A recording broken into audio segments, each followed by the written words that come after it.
If you had to describe the consistent, like how a consistent trader would be, what would that look like? They're added again. You would see them not getting very flustered at losing. You would see them being able to take losses because ultimately, when you're trading, what you're doing is you're taking your risk management as a system, as a set of standard practices, and you're placing it on top of the randomness of the markets.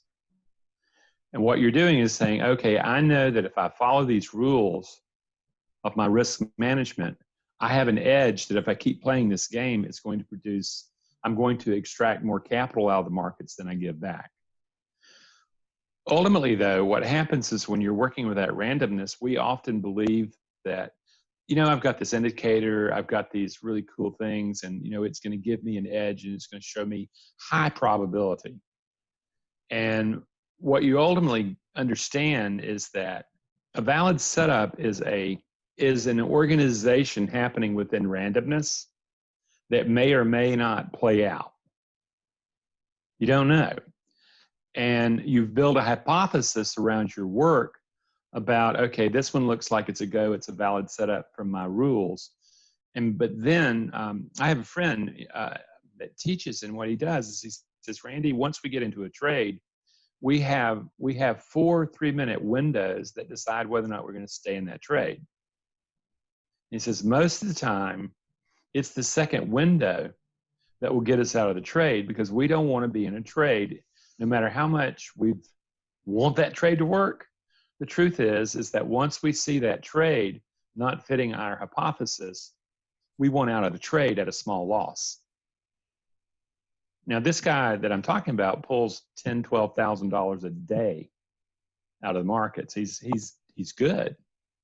And yet what you're looking at is that what he's built, and certainly he likes to win. And I might add is I actually have a video of this guy taking his keyboard and hurling it into one of his screens. So this guy could have matched up to the guys you were talking about, blowing up things and things like that. But ultimately, he had to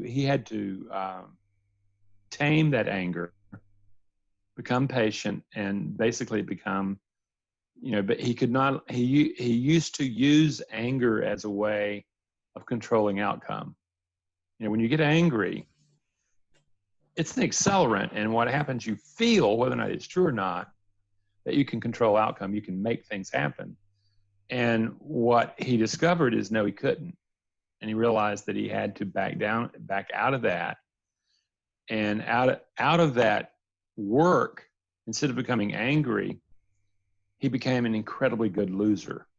He did not stay in bad trades. He did not feed bad trades with good money.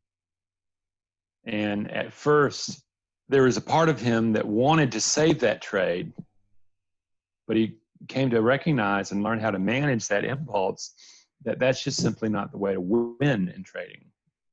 So that's where the consistent profitability comes in, is that on any one given trade, some guy, I'll give you a good example. I work with and he's one of the only friends I have as a trader trainer, but he's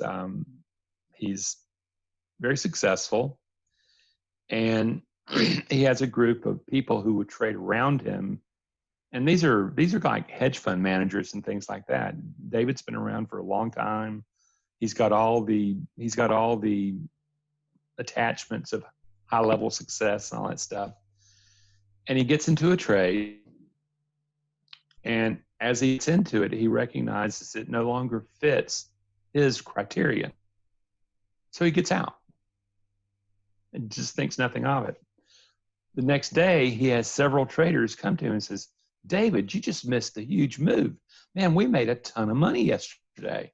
Man, you should have stayed in there. And David's response was, no, what happened didn't fit my conditions. And if it doesn't fit my conditions, I'm out.